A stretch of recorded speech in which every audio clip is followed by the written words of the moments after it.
Edna mode ने एक बार कहा था कि पास्ट के बारे में कभी नहीं सोचना चाहिए क्योंकि ये हमारा ध्यान प्रेजेंट से भटका देता है। लेकिन आज के इस वीडियो में हम उनकी सलाह के ठीक उल्टा काम करेंगे और देखेंगे कि बीते जमाने की कुछ टेक्नोलॉजीज जहां और रोजमर्रा की चीजों को जो समय के साथ बहुत ज्यादा बदल गई हैं। दुनिया के पहले टेलीफोन और हेडफोन वगैरह से लेकर अजीब गरीब दिखने वाले फल पेश हैं कुछ ऐसी चीजें जो कि शुरुआत के मुकाबले आज एकदम अलग नजर आती हैं।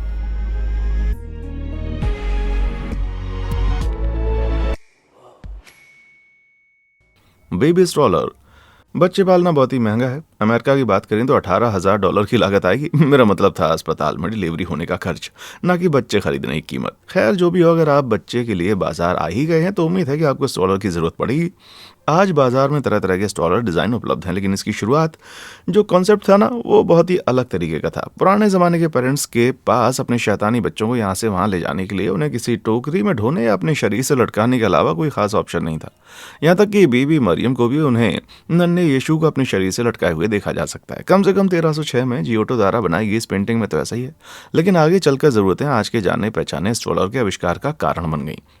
विलियम केंट 18वीं सदी के एक ब्रिटिश आर्किटेक्ट और फर्नीचर डिजाइनर हुआ करते थे। उस जमाने में उन्हें बड़ी शोहरत हासिल हुई, इतनी कि लोग की हर तरह की चीजें डिजाइन करने के लिए उनको हायर करने लगे।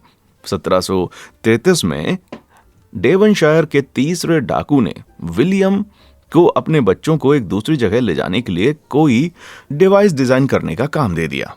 जवाब में विलियम ने 4 पहियों वाली एक गाड़ी बना डाली जिसे एक बकरी द्वारा खींचा जाना था। आप इसे गोट कार्ट कह सकते हैं। किसी जानवर के सहारे अपने बच्चे को छोड़ देना वाकई में रिस्की काम है, पर फिर भी न जाने कैसे ये गोट कार्ट हाई सोसाइटी के लोगों में काफी लोकप्रिय होती गई। माना कि बकरी और बच्चों का कॉम्बिनेशन बड़ा ही क्यूट लगता रहा होगा, लेकिन जरा सोचिए कि महज पल भर की सावधानी हटने से कितनी बड़ी गड़बड़ हो सकती है। लेकिन खुशकिस्मती से 1830 के दशक में अमेरिकी टॉय मेकर बेंजामिन पॉटर क्रिंडल ने स्ट्रॉलर का एक ऐसा डिजाइन तैयार किया जिसमें बकरियों का कोई काम नहीं था। कोई दो राय नहीं है कि शुरुआत में प्रियम्बुलेटर कहे जाने वाले इस आविष्कार जिसे पेरेंट्स के लिए बच्चों को लेकर चलना बड़ा आसान बना दिया। शुरुआत में इसे सिर्फ हाई क्लास वाले यूज करते थे, लेकिन फिर जब क्वीन विक्टोरिया ने 1947 में एक ऐसा स्ट्रॉलर खरीदा तो वहां ये बहुत ज्यादा लोकप्रिय हो गया। इतना लोकप्रिय कि बच्चे तो छोड़िए, लोग अपने चिहुआवा कुत्तों को भी स्ट्रॉलर में रखने लगे। इन कुत्तों की तो कुछ रिस्पेक्ट करो मेरे भाई, इनके पुरखे भेड़िया हुआ करते थे। टेलीफोन। बगैर टेलीफोन की दुनिया सोच पाना भी मुश्किल है। आज की दुनिया लगभग 91.4% आबादी के पास अपना खुद का मोबाइल रखती है। इतना ही नहीं, रिसर्च में पता चला है कि हम अपनी जागते हुई जिंदगी का 1/3 हिस्सा मोबाइल स्क्रीन देखने में बिता देते हैं। तो इस डिवाइस का क्रेडिट कह लीजिए या फिर ब्लेम किसको मिलना चाहिए? हाँ, मैं शुरुआत करूंगा कप और डोरी से। ये तो आप जानते होंगे, किसी तार या डोरी के बजाय आपस में जुड़े 2 कप की आवाज़ को एक जगह से दूसरी जगह तक पहुंचा सकते हैं आप। ऐसा इसलिए होता है क्योंकि बोलने वाले बंदे की आवाज़ उसके तरफ वाले कप में वाइब्रेशन पैदा करती है, जो तार से होते हुए सुनने वाले के कप में पहुंचकर ठीक वैसा साउंड पैदा करती है। आपको हैरानी होगी, इस तरह की डिवाइस आपने बेहद सिंपल रूप में 7वीं शताब्दी के पेरू के रूप में प्राप्त हो गई थी, जहां इन्हें फलों और लताओं की मदद से बनाया गया। भले ये बच्चों के खेलने जैसी चीज लगती हो, पर किसी तार के जरिए आवाज को एक दूसरी जगह तक पहुंचाना, यही सिंपल कॉन्सेप्ट आगे चलकर टेलीफोन टेक्नोलॉजी के उदय का आधार बनने वाला था। वैज्ञानिक जानते थे कि लंबी दूरी तक बात करना संभव हो सकता है अगर इस बेसिक कॉन्सेप्ट को एक बड़े स्तर पर अच्छे से लागू कर दें तो। लेकिन डोरियां इस्तेमाल करने के बजाय कुछ बहुत ही दमदार आविष्कारकों ने पता लगा लिया कि आवाज को इलेक्ट्रिकल सिग्नल में तब्दील करके धातु के तारों के माध्यम से भेजा जा सकता था। यानी आइडिया लगभग तैयार था, अब बस ये देखना था कि सबसे पहले बनाता कौन है। 1876 में अलेक्जेंडर ग्राहम बेल ने आधिकारिक तौर पर टेलीफोन का आविष्कार किया। आज आराम से हथेली में फिट हो जाने वाले आपके स्मार्टफोन से उलट बेल द्वारा कई प्रयासों के बाद ये विकसित किया गया फोन बहुत बड़ा होता था, जिसमें 2 हिस्से होते थे, एक ट्रांसमीटर एक रिसीवर। ट्रांसमीटर में खोखले तिकोने जैसा एक पार्ट होता था जो कि आप समझ गए होंगे कि कब से प्रेरित है। बोलने वाले इस तिकोने में बोलता, जिसकी आवाज होने से जो वाइब्रेशन आए अंदर लगे डायफ्राम को वाइब्रेट करता। एक लोहे के सिलेंडर में लगे हुए मैग्नेट को वाइब्रेट करता। मैग्नेट वाइब्रेट होने से इलेक्ट्रिक सिग्नल पैदा होते जो तारों से होते हुए रिसीवर की कॉइल को एक चुंबक में बदल देता था, जो एक दूसरे डायफ्राम को वाइब्रेट करता और ट्रांसमीटर द्वारा भेजी गई ओरिजिनल आवाज को रिसीवर में फिर से पैदा करता, और इसी के साथ दूर तक बात कर पाना संभव हुआ। बीतते समय और लगातार बदलती टेक्नोलॉजी ने देखते देखते टेलीफोन के रूप में जबरदस्त बदलाव कर दिया। इतना बदलाव कि मैडोना का मेकओवर भी फीका पड़ जाए भाई। माना कि बेल ने लंबी दूरी तक बात करना संभव बनाया, लेकिन हमारा स्मार्टफोन बनाने के लिए जिम्मेदार कौन है और सबसे पहला स्मार्टफोन चलन में कब आया था? इसका क्रेडिट आमतौर पर IBM वालों को दिया जाता है, जिन्होंने 1994 में साइमन नाम की एक डिवाइस बनाई। उस समय तक स्मार्टफोन शब्द का उदय नहीं हुआ था। आईबीएम अपने इस डिवाइस को पर्सनल कम्युनिकेटर कहती थी। इस डिवाइस में स्मार्टफोन के सारे फीचर्स थे, जिसमें कॉलिंग, ईमेल, कैलकुलेटर, कैलेंडर और वर्ल्ड क्लॉक शामिल थी, और इसे एक टच स्क्रीन और स्टाइलस से कंट्रोल किया जाता था। साइमन की टेक्नोलॉजी कई मायनों में अपने ज़माने से कहीं ज़्यादा आगे की थी, पर अफसोस कि ये प्रोडक्ट बाजार में ज़्यादा नहीं चला। इसके फीचर्स तो बड़े कमाल के थे, लेकिन $9,000 का दाम किसी को भी रुला दे, और इसकी महज 1 घंटे की बैटरी लाइफ ने ज़्यादातर कस्टमर्स को इससे दूर रखा। तो साइमन के केवल 12,000 यूनिट बिक पाई, और 6 महीने बाद कंपनी ने इसे बाजार से हटा लिया। लगता है 1994 के लोगों को टच स्क्रीन फ़ोन में ज़्यादा दिलचस्पी नहीं थी, क्योंकि उस समय वो सब अपने फ्लिप फ़ोन को खोलने बंद करने में व्यस्त थे। वैसे इनकार नहीं किया जा सकता था कि ये वाले फ़ोन भी बड़े मज़ेदार होते थे। ब्रांड्स के लोगो। किसी भी अच्छे ब्रांड को एक अच्छे लोगों की ज़रूरत होती है, और कंपनियां अक्सर समय के साथ अपने लोगों में बदलाव करती हैं, जिस चीज़ से हम खुद अच्छी तरह से वाकिफ़ हैं। लेकिन आज हम कुछ ऐसे लोगों को देखेंगे जो अपने मूल रूप से लगभग पूरी तरह बदल गए हैं। सबसे पहले की बात करते हैं मैकडोनल्ड के लोगों की। कंपनी की शुरुआत हुई 1937 में, जब पैट्रिक मैकडोनल्ड ने एक हॉट डॉग स्टैंड खोला और उसका नाम रखा एयरडोम। लेकिन 1940 में उनके बेटों मॉरिस और रिचर्ड ने कमान संभाली और दुकान का नाम बदलकर मैकडोनल्ड्स बारबेक्यू कर दिया, जिसका लोगो ये हुआ करता था। उन्हें जल्दी एहसास हो गया कि उनकी ज्यादातर बिक्री बर्गर से होती थी, सो उन्होंने लोगो को बदलकर ये वाला अपना लिया। फिर 1552 आया तो कंपनी का नाम बदलकर सीधे सीधे मैकडोनल्ड कर दिया गया। मैकडोनल्ड नाम पढ़ने के बाद कंपनी का पहला लोगो था ये नन्हा सा बंदा, जो कि शायद बर्गर पेटी की तरफ इशारा करता है। फिर 1960 आया, जब सारी दुनिया भर में जाना पहचाने वाला गोल्डन आर्क वाला ये लोगो लाया गया, जो कि ब्रांड के रेस्टोरों की इमारतों के आर्किटेक्चर पर आधारित था। समय समय पर इन पीली आर्क में बदलाव किया जाता रहा, लेकिन लोगो का मेन डिजाइन बिल्कुल वही बना रहा। अपने लोगों को पूरी तरह से बदलने वाली एक ऐसी ही दूसरी बड़ी कंपनी है एप्पल। आज भले ये कंपनी अपने सिंपल और मॉडर्न डिजाइन के लिए जानी जाती हो, लेकिन 1976 में इसका लोगो मॉडर्न के बजाय मध्यकालीन लगता था। आज कंपनी अपने लोगो में एक सिंपल सा एप्पल यूज करती है, लेकिन रोनाल्ड वेन द्वारा डिजाइन किया गया ओरिजिनल लोगो ऐसा नहीं था, बल्कि उसमें एक सेब के पेड़ के नीचे बैठे हुए आइजैक न्यूटन नजर आए थे। लेकिन कंपनी जल्दी समझ गई ये लोगो बड़ा जटिल था, और अगले साल लोगो बदलकर सिंपल डिजाइन अपना लिया गया, जो कि आज दुनिया भर में पहचाना जाता है। जिसके बाद दशकों में और भी ज्यादा सिंपल बनाते हुए रेनबो कलर हटाकर काला और ग्रे कर दिया गया। लोगों की इस यात्रा को आगे ले जाते हुए बता दें कि अब्बा के अलावा स्वीडन से आने वाली इकलौती बढ़िया चीज है आइकिया। कंपनी के नीले और पीले रंग वाले लोगों को देखते साफ हो जाता है कि उसकी जड़ें स्वीडन से जुड़ी हुई हैं। लेकिन जब 1951 में कंपनी शुरू हुई तो संस्थापक इंगवार कैम्प्रेड ये लाल लोगो रखना चाहते थे। उनके मुताबिक सस्ते दाम का प्रतीक था। फिर 3 साल बाद 1952 में कंपनी ने वो लोगो बदलकर ये ब्राउन वाला अपना लिया। जब मुझसे पूछा जाए तो सस्ते फर्नीचर की जगह किसी गंदी चीज का प्रतीक लग रहा है। फिर साल 1967 में जाकर आइकिया ने कंपनी का मौजूदा लोगो अपनाया। लेकिन असली इतिहास तो 85 में रचा गया, जब उन्होंने हमें तोहफे में मीट बॉल दिए, जो कि वाकई में स्वीडन का सबसे बेहतरीन एक्सपोर्टर है। Beauty product. अगर कोई ऐसी चीज है जो कि हर एक दशक में बदल जाती है तो वो है ब्यूटी ट्रेंड, और इन ट्रेंड्स के बदलने के साथ ही उन्हें मुमकिन बनाने वाली टेक्नोलॉजी में भी समय के साथ गजब के बदलाव हो चुके हैं। क्या ही बताएं। उदाहरण के लिए आज मेकअप लगाने वालों के लिए सेटिंग स्प्रे नाम का एक प्रोडक्ट उपलब्ध है, जो कि पसीने या मॉइस्चर के चलते मेकअप को खराब होने से बचाता है। लेकिन 1947 में ये प्रोडक्ट उपलब्ध नहीं था, सो मैक्सिमिलियन फैक्ट्रोविच द्वारा स्थापित कॉस्मेटिक ब्रांड मैक्स फैक्टर ने इसका एक बड़ा बढ़िया जुगाड़ निकाला। Hangover heaven. गर्मी वाले फिल्म सेट पर काम करने वाली हीरोइंस के लिए बनाया गया ये जुगाड़ उनका चेहरा ठंडा रखता था, ताकि उनका मेकअप पसीने से बह ना जाए। ये मुंह पे पहनी जा सकने वाली एक आइस थी, जिसके पानी से भरे खानों को जमाया जा सकता था। इसमें कोई हैरानी की बात नहीं है कि ये प्रोडक्ट बाजार में एकदम बुरी तरह से फेल हो गया। 80 के दशक में इस चीज़ को झेल चुके लोगों को बताते हैं कि पर्म वापस आ चुके हैं। पर क्या आप जानते हैं कि पहली ढंग की पर्म मशीन को लोगों के बाल कर्ली करने के लिए नहीं, बल्कि सीधा करने के लिए बनाया गया था। 1928 में अफ्रीकी मूल के अमेरिकी हेयर ड्रेसर मार्जरी जॉनियर ने हेलमेट जैसी एक मशीन बनाई, जो बालों के 1 इंच लंबे हिस्से को पकड़कर उसमें करंट पास कराती थी, जिससे बाल सीधे हो जाते। इस मशीन की मदद से न सिर्फ अफ्रीकन औरतें अपने कर्ली बाल सीधे करती, बल्कि श्वेत महिलाएं भी अपने सीधे बालों को कर्ली बना सकती थी। नतीजे की सुंदरता को लेकर अपनी अपनी राय हो सकती है, लेकिन इसमें कोई दो राय नहीं कि मशीन दिखती बहुत भयानक थी। सुंदरता के लिए भी क्या क्या नहीं करना पड़ता। ये सुनकर मुझे भी अपना पर्म निकालने का ख्याल आ रहा है भाई। फल। पेड़ पौधों में लगने वाले फल हमारे लिए कुदरत का सबसे नायाब तोहफा है, लेकिन जरूरी नहीं है कि आज भी हर फल वैसा ही दिखता हो जैसा कि कुदरत ने शुरू में इसको बनाया था। आइए सबसे पहले बात करते हैं केले की। एकदम शुरुआती केले को खाना उतना आसान और टेस्टी नहीं होता था जितना आज होता है, क्योंकि आज की दुनिया के कई हिस्सों में पाए जाने वाले अपने अन्य रिश्तेदारों की तरह शुरुआत में केलों का छिलका बहुत मोटा होता था, जिनके अंदर बड़ी बड़ी बीज होती थी, जो उन्हें खाने के नाकाबिल बनाती थी। आज हम जिस केले से वाकिफ हैं वो इंसानों द्वारा सदियों के प्रजनन के बाद तैयार हुआ है। जहाँ फल के बीज को ज़्यादा से ज़्यादा छोटा किया गया और तरह तरह की प्रजातियों की अच्छी क्वालिटी को आपस में मिलाया गया। नतीजा ये हुआ कि आज केले के फल में बीज लगभग ना के बराबर है। लेकिन केले की इन आधुनिक किस्मों में भी पिछली कई सदियों के दौरान काफ़ी बदलाव आ चुका है। 1870 से लेकर 1950 के दशक तक अमेरिका में केले की सबसे ज़्यादा लोकप्रिय किस्म की फसलें होती थी। ग्रॉस मिशेल, जो आज हमारे द्वारा खाए जाने वाले केलों जैसे दिखने के बावजूद इनसे काफ़ी अलग होती थी। कहा जाता है कि आज के केलों के मुकाबले ग्रॉस मिशेल कहीं ज़्यादा क्रीमी, मीठा, स्वादिष्ट और बेहतरीन होता था। लेकिन अगर पुराने ज़माने के केले इतने अच्छे होते थे तो फिर आज वो कहाँ चले गए? असल में तमाम खूबियों के बावजूद ग्रॉस मिशेल की एक बड़ी कमजोरी थी पनामा डिजीज नाम की बीमारी। फफूंद की ये बीमारी मिट्टी के जरिए फैलकर केले के पेड़ों को संक्रमित करती, जिससे वो मुरझा कर सूख जाते। ये रोग केले की फसल को अपनी चपेट में लेकर बुरी तरह तबाह करने लगा और 1950 के दशक के अंत तक ग्रॉस मिशेल को व्यापारिक तौर पर उगाना संभव हो गया, जिससे कि दुनिया की सबसे लोकप्रिय केले की प्रजाति के सफर का अंत हुआ। फिर सवाल उठता है कि आज जो हम खाते हैं केला, वो आखिर कौन सा है? इस केले का नाम है कैवेंडिश बनाना। बात ऐसी है कि किसानों को पनामा डिजीज के बारे में 19वीं सदी से पता था। 20वीं सदी की शुरुआत में शोधकर्ताओं ने इस बीमारी से लड़ सकने वाली किस्में बनानी शुरू की, जिसके चलते हमें ग्रॉस मिसाइल का थोड़ा कम टेस्टी लेकिन बेहद करीबी रिश्तेदार कैवेंडिश बनाना प्राप्त हुआ, जो आज दुनिया भर की सुपरमार्केट के फ्रूट सेक्शन में हमें देखने को मिल जाता है। लेकिन बदलते हुए रंग रूप वाले फलों के मामले में केला केला नहीं है, क्योंकि तरबूज के साथ भी ऐसा ही हुआ। जी हाँ, आज गर्मियों के मौसम में हम जिन तरबूज को मजे से खाते हैं ना, असल में वो पुराने जमाने के तरबूजों से काफी अलग है। यकीन हो तो 17वीं सदी में जियोवानी स्टांची द्वारा बनाई गई इस पेंटिंग को देख लीजिए।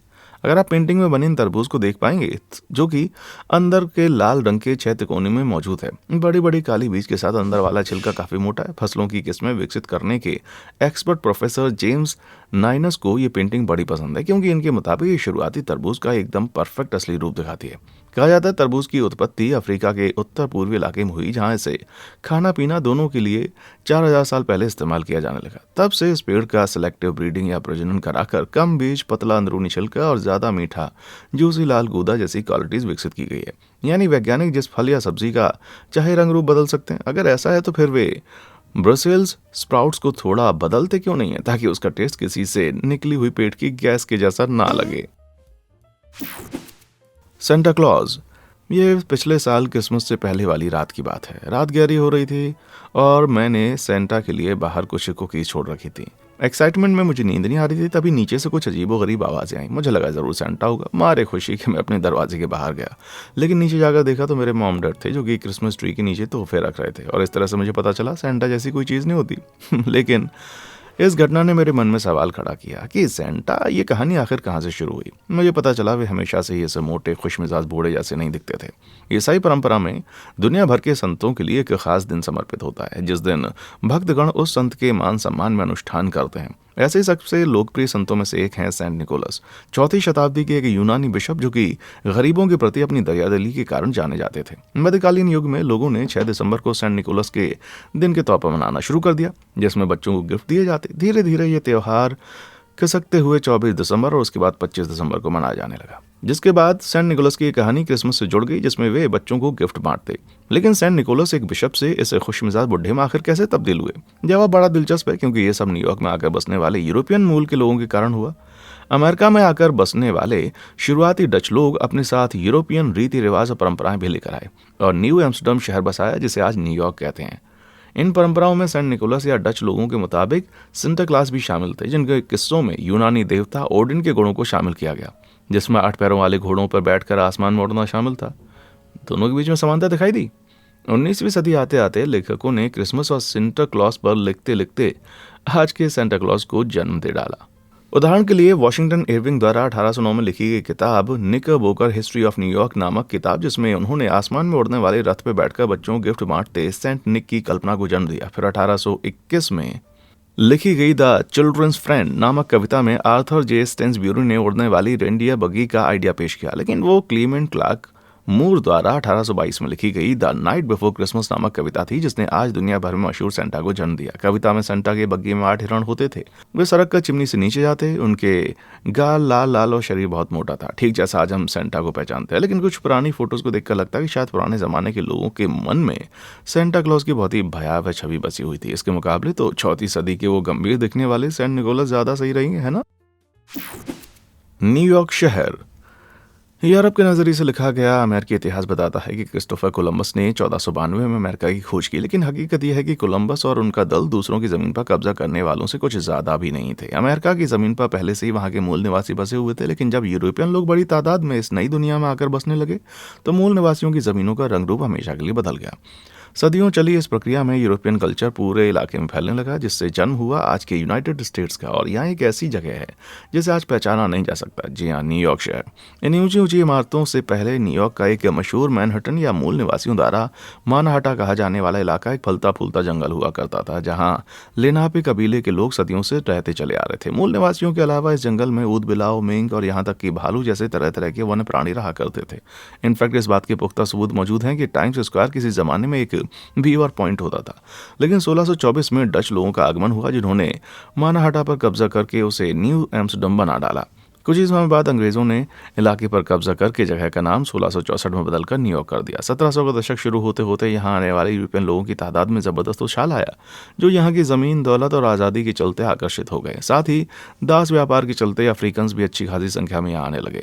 शहर देखते देखते किसानों की एक बस्ती से एक बड़े व्यावसायिक केंद्र में बदल गया, जहाँ इमारतों की लाइनें दर लाइनें खड़ी होने लगी। शहर की आबादी तेजी से बढ़ने लगी और 19वीं सदी आते आते आर्किटेक्ट्स के पास भी जगह खत्म हो रही थी। 80 के दशक की मशहूर पॉप स्टार याज की भाषा में कहें तो अब ऊपर की तरफ जाना ही इकलौता रास्ता बचा हुआ था। कंस्ट्रक्शन टेक्नोलॉजी में हाई स्ट्रेंथ स्टील फ्रेम जैसे विकासों के चलते मुमकिन होने वाली बेहद ऊंची इमारतों को लेकर शहर के बिल्डर बेहद उत्साहित थे और उनमें मानो ऊंची से ऊंची इमारत बनाने की होड़ सी मच गई, जिसके चलते 1880 के दशक में गगनचुंबी शब्दों का प्रयोग आया। बेहद ऊंची इमारतों का यह सिलसिला शुरू हुआ 19वीं सदी के मध्य में, जब लैटिन ऑब्जर्वेटरी बनाई गई, जो लोहे की बीम से जड़ा एक लकड़ी का 300 फुट ऊंचा टावर था और आज के ब्रायंट पार्क इलाके का सबसे ऊंचा स्ट्रक्चर था, जब तक कि 1856 में वो जलकर राख नहीं हो गई। 20वीं सदी की शुरुआत होने पर क्राइसलर बिल्डिंग जैसी जानी पहचानी इमारतें जमीन से उठने लगीं। 1930 में मशहूर एम्पायर स्टेट बिल्डिंग का काम शुरू हुआ और यह प्रक्रिया तब तक जारी रही जब तक कि किसी जमाने में प्रकृति से सराबोर मैनहट्टन पूरी तरह से कंक्रीट के एक जंगल में तब्दील नहीं हो गया। लेकिन इस मशहूर शहर में अभी हाल ही में बहुत ज्यादा बदलाव हुए हैं, जिनका एक उदाहरण है टाइम स्क्वायर। किसी जमाने में उदबलाव का तालाब रह चुकी ये जगह 1870 के दशक में लॉन्गवेज स्क्वायर कही जाती थी, जब न्यूयॉर्क की गगनचुंबी इमारतें बस बननी ही शुरू हुई थी। 20वीं सदी की शुरुआत में इस चौराहे पर ढेर सारे थिएटर, रेस्टोरेंट और आलीशान होटल बन गए थे, जिनके खूबसूरत साइन बोर्ड होते थे, पर ये आज की एलईडी स्क्रीन से चमचमाते टाइम्स स्क्वायर के मुकाबले कुछ नहीं था। उस जमाने में भी लोग इसे प्रचार के लिए सबसे बेहतरीन लोकेशन मानते थे, जिसके चलते इस जगह पर बाजार के लगभग हर बिजनेस का बोर्ड आकर लग गया। फिर 1904 में जगह का नाम टाइम्स स्क्वायर रख दिया गया, जब टाइम्स अखबार ने इस बीच वाली बिल्डिंग को अपने ऑफिस के लिए बनवाया। आज ये बिल्डिंग टाइम्स वालों की नहीं रह गई, जिसके मजाक में इसे वन टाइम स्क्वायर कहा जाने लगा और अब ये ज्यादातर बड़े बड़े बिलबोर्ड टांगने के काम आती है। आज टाइम्स स्क्वायर भले ही एक बेहतरीन जगह हो, लेकिन जब 30 के दशक में ग्रेट डिप्रेशन कही जाने वाली आर्थिक मंदी आई तो इलाका धीरे धीरे खराब होने लगा। किसी जमाने में मशहूर थिएटर और रेस्टोरेंट मानी जाने वाली जगह ब्लू फिल्म की दुकानें और जुआ का अड्डा बन गई, जहां तरह तरह के अपराध बढ़ने लगे। 70 के दशक तक शहर में अपराध की सबसे ज्यादा शिकायतें टाइम्स स्क्वायर से आने लगी, लेकिन जब 80 का दशक आया तो चीजें बदली और न्यूयॉर्क के मेयर ने लोगों से वादा किया कि टाइम्स स्क्वायर को फिर से उसके पुराने वैभव तक पहुंचाया जाएगा। 1990 शुरू होते होते इलाके से सारा अपराध और गलत काम खत्म हो गया, जिसके चलते यहाँ पहले से भी ज्यादा लोग आने लगे और एडवर्टाइजिंग के लिए पैसे ज्यादा लगने लगे, जिससे यहाँ के बोर्ड और ज्यादा बड़े और चमकदार हो गए। अब चलते हैं न्यूयॉर्क में होने वाले अगले बदलाव की तरफ। 28 अक्टूबर 1986 वाले दिन अनावृत किए जाने के बाद स्टैच्यू ऑफ लिबर्टी आज न सिर्फ न्यूयॉर्क की बल्कि दुनिया भर में एक मशहूर आइकन बन चुकी है। पर क्या आप जानते हैं कि पहले ये मूर्ति आज से एकदम अलग नजर आती थी? साल 1865 जब फ्रांस के राजनीतिक बुद्धिजीवी और दास प्रथा के विरोधी एडवर्ड डे लेबुले ने लेडी लिबर्टी का आइडिया सुझाया। फ्रांस की तरफ से अमेरिका के लिए दोस्ती का ये तोहफा अमेरिका की आज़ादी के 100 साल पूरे होने के साथ साथ दोनों देशों के बीच आज़ादी और लोकतंत्र के साझा मूल्यों के सम्मान में दिया जा रहा था। फ्रांसीसी शिल्पकार फ्रेडरिक अगस्ते बार्थोल्डी द्वारा डिजाइन की गई लेडी लिबर्टी के पीछे 3 मुख्य प्रेरणा स्रोत थे। पहली थी कोलंबिया, जो कि यूएसए की राष्ट्रमाता मानी जाती है। दूसरी थी लिबर्टी, आज़ादी की रोमन देवी। और तीसरी और सबसे दिलचस्प प्रेरणा थी रोमन सूर्य देवता सॉल इविंक्टस, यानी स्टैच्यू ऑफ लिबर्टी भी कुछ कुछ फ्रैंकस्टीन जैसी है। पर क्या आप जानते हैं लेडी लिबर्टी का असली रंग हरा नहीं था। जब ये मूर्ति बनाई गई तो देखने में बिल्कुल चमकदार तांबे की जैसी दिखती थी। असल में इसे पूरी तरह से शुद्ध तांबे से ही बनाया गया था। बता दें, जब तांबा खुले में पड़ा रहता है तो हवा के कारण इसमें पेटिनेशन नाम का रिएक्शन होता है, जिससे इसका रंग हरा हो जाता है। जाहिर है मूर्ति बनाने वाले को भी ये बात पता रही होगी, क्योंकि वो उस तरह के धातुओं में एकदम एक्सपर्ट होते थे। लेकिन लेडी लिबर्टी का इस तरह किसी गिरगिट की तरह रंग बदलना 19वीं सदी के बहुत से न्यूयॉर्क वासी सोच रहे थे कि कहीं मैडम की नए घर में आने के चलते तबीयत तो खराब नहीं हो रही। हेडफोन। ज़्यादातर लोग अपने ईयरफोन के बिना नहीं रह सकते। मैं तो अपने वाले के बिना बिल्कुल रास्ता भटक जाऊँ, लेकिन ये कोई बहुत पुरानी बात नहीं है जब उनका वजूद नहीं हुआ करता था। ये समझने के लिए कि हेडफोन्स की शुरुआत कैसे हुई, हम एक बार फिर से टेक्नोलॉजी और उसके कॉन्सेप्ट के बारे में बात करते हैं। टेलीफोन टेक्नोलॉजी की शुरुआती दिनों में आपको कोई कॉल करने के लिए पहले एक टेलीफोन ऑपरेटर से बात करनी पड़ती, जो एक सेंट्रल स्विच बोर्ड की मदद से आपकी कॉल कनेक्ट करता। ये टेलीफोन एक्सचेंज ऑपरेटर से खचाखच भरे होते और हर कोई अपने कॉलर्स में उलझा होता, यानी कमरे में इतना ज़्यादा शोर होगा कि कोई भी कॉल सुन पाना काफ़ी ज़्यादा मुश्किल होगा। फिर 19वीं सदी के एक आविष्कारक एजरा गिलीलैंड ने आज के हेडफोन्स का एकदम शुरुआती वर्जन बनाया। उनकी डिवाइस अलेक्जेंडर ग्राहम बेल की पेटेंटेड स्पीकर टेक्नोलॉजी पर आधारित थी, जिसमें यूजर के कंधे पर एक ईयरपीस रखा होता और दूसरे कंधे पर माइक्रोफोन, जिससे कि वो एक ही समय पर बोल और सुन सकते थे। यानी ये आज के हेडफोन का एक प्राचीन रूप था। सोचिए कि अगर इन्हें लगाकर गेम खेलना पड़ जाए तो। जल्दी हेडफोन का इस्तेमाल महज टेलीफोन ऑपरेटर्स द्वारा नहीं बल्कि रोजमर्रा के मनोरंजन के लिए किया जाने लगा। फिर माइक्रोफोन हटाकर और ईयरपीस को और ज़्यादा छोटा बनाकर इलेक्ट्रोफोन नाम का एक प्रोडक्ट इंग्लैंड में 1895 में रिलीज किया गया। लेकिन उस जमाने में रेडियो या स्पॉटिफाई वगैरह नहीं होता था, सो 1890 के दशक के इंग्लैंड वासी बिना थिएटर जाए संगीत का आनंद नहीं ले पाते।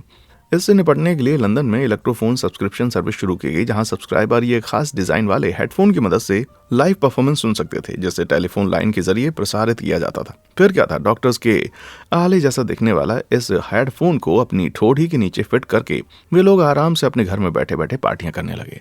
आगे हेडफोन्स में कुछ और भी नए बदलाव हुए, जैसे दुनिया भर की सेनाओं द्वारा उसमें इंटरेस्ट लिए जाने के कारण हेडफोन में हैंड्स फ्री हेड माउंट लगाया जाने लगा और जल्दी ये प्रोडक्ट अपनी आज की जानी पहचानी शक्ल अख्तियार करने में लग गया। आज वायरलेस तकनीक से ईयरफोन और हेडफोन को पहचानना पहले से कहीं ज़्यादा आसान और सुविधाजनक है। तो अगली बार जब आपका ईयरपॉड कान से निकल कर गिर जाए तो गुस्सा होने के बजाय एक पल जरा रुककर उन बेचारों के बारे में सोचिए, जिन्हें गाना या म्यूजिक सुनने के लिए इस चीज़ को अपने सर पर फिट करके घूमना पड़ता था भाई। London bridge.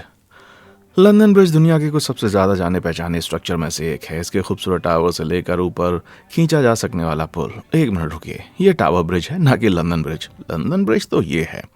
माना कि लंदन ब्रिज देखने में ज़्यादा खूबसूरत नहीं लगता, पर क्या आप जानते हैं कि अब तक इसके 4 अलग अलग वर्जन रह चुके हैं। इतिहासकार जानते हैं कि ये पुल सबसे पहले 43 ईस्वी में रोमन्स द्वारा बनाया गया, जब उन्होंने लंडिनियम नामक शहर की स्थापना की।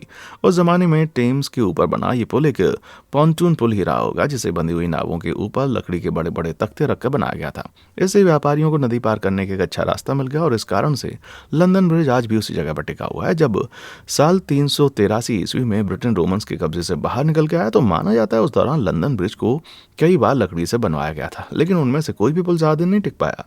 फिर 1176 में पीटर ऑफ कोलचर्च नाम के एक पादरी नए पत्थर का एक टिकाऊ पुल बनाने की मुहिम शुरू करते हैं। काम पूरा होने में कुल 33 साल लगे, लेकिन ये पूरे 600 साल तक टिका रहा। हालांकि ये पुल बड़ा अजीब दिखता था और इस्तेमाल भी वैसे होता था। ये पुल सिर्फ पॉइंट ए से पॉइंट बी तक जाने का रास्ता ही नहीं, बल्कि लंदन वालों ने इस जगह का पूरा फायदा उठाते हुए पुल पर ही इमारतें बना डाली। एक समय पर इस पुल पर करीब 500 लोग रहते थे। पुल पर लकड़ी के ढेर सारे मकान बने, जिसमें किराएदार, व्यापारियों, राहगीरों का तांता लग गया। किसी पुल पर लकड़ी के ऐसे स्ट्रक्चर बड़े घातक हो सकते हैं, जैसा कि 1212 और फिर 1633 में साबित हुआ, जब मकानों को आग ने जला डाला। लेकिन किसी फीनिक्स चिड़िया की तरह लंदन ब्रिज अपनी राख से उठकर खड़ा हुआ, थोड़ी मेहनत के बाद फिर से चालू हुआ। यह अच्छा हुआ कि 1750 के दशक में पुल पर बने ढेर सारे ढांचों को हटा दिया गया, ताकि यात्रियों और व्यापारियों को आने जाने के लिए साफ सुथरा, बिना रुकावट वाला रास्ता मुहैया कराया जा सके। फिर 19वीं सदी शुरू होते होते कई बार आग लगने और ढहने के कारण लंदन ब्रिज बेहद जर्जर स्थिति में था। सो सरकार ने एक नया पुल बनाने का फैसला किया। पुल की ओरिजिनल पोजीशन में 100 मीटर पश्चिम में नए लंदन ब्रिज का उद्घाटन 1831 में हुआ और करीब 130 सालों तक ये कदम एकदम सही सलामत चला। 1962 में पता चला कि लंदन ब्रिज सचमुच गिर रहा था, क्योंकि ये कार ट्रैफिक के कारण बुढ़ा हुआ, बोझ झेलने में असमर्थ था। तो इस पुल को एक बार फिर से तोड़कर बनाया गया, जिससे इसे आज का मौजूदा रूप मिला। वैसे इंजीनियर हेराल्ड नॉक्स किंग द्वारा डिजाइन किए गए इस पुल के लुक को देखने में कोई भी खास बात नहीं है, लेकिन अगर आपको पुराने वाले लंदन ब्रिज की खूबसूरती निहारनी है तो एरिजोना के लेक हवासू सिटी पहुंच जाइए। जी नहीं, मैं सच कह रहा हूँ। 60 के दशक में लंदन ब्रिज को उखाड़ने के बाद लंदन नगर निगम ने ढांचे को नीलाम करने का फैसला किया। लेक हवासू सिटी के संस्थापक रॉबर्ट पी मैक्यूलॉक ने ढांचे को $70 लाख में खरीदा और अमेरिका भिजवाया और करीब 3 साल के निर्माण के बाद लंदन ब्रिज एरिजोना बनकर तैयार हो गया। ये किस्सा कुछ ज्यादा ही वाव नहीं लग रहा क्या? मिस्र के पिरामिड। गीज़ा के महान पिरामिड प्राचीन दुनिया के 7 अजूबों में से एक माने जाते हैं। करीब 4,500 साल पुराना ये ढांचा आज भी सीना ताने शान से खड़ा हुआ है। माना कि इसमें थोड़ी बहुत क्षति हुई है, पर इतना नेचुरल तो है ही ना। फिर क्या आप जानते हैं कि शुरुआत में ये पिरामिड एकदम अलग नजर आते थे?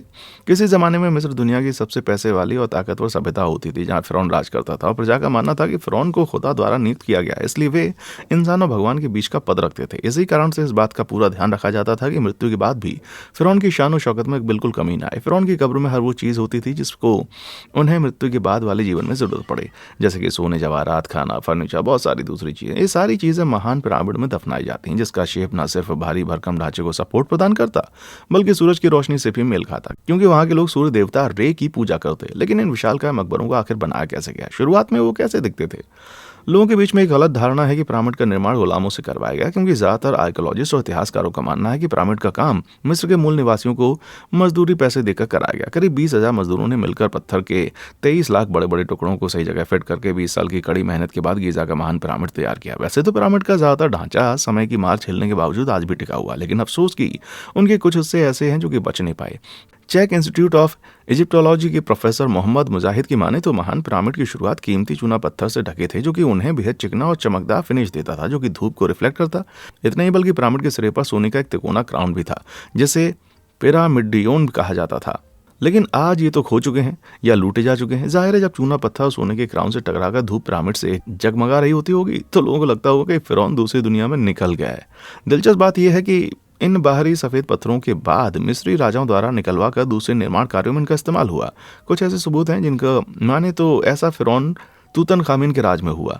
इसके अलावा भूकंप, बारिश और दूसरे प्रकार के कुदरती अपरदन के कारण पिरामिड आज थोड़े जर्जर नजर आते हैं।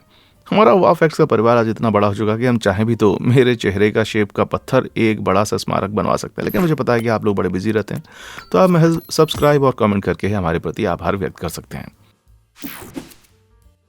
Remote control. बाजार में स्मार्ट टीवी के आ जाने के बाद से हम अपनी टीवी पर कुछ भी कर सकते हैं। मेरे चैनल का डेटा बताता है कि इस बात की 51% उम्मीद है कि आप इसे किसी टीवी पर देख रहे होंगे। टीवी के इन तरह के फंक्शंस को रिमोट पर मौजूद बहुत सारे बटन से कंट्रोल किया जाता है, लेकिन शुरुआत के दिनों में ये टीवी रिमोट आज से एकदम अलग दिखते थे।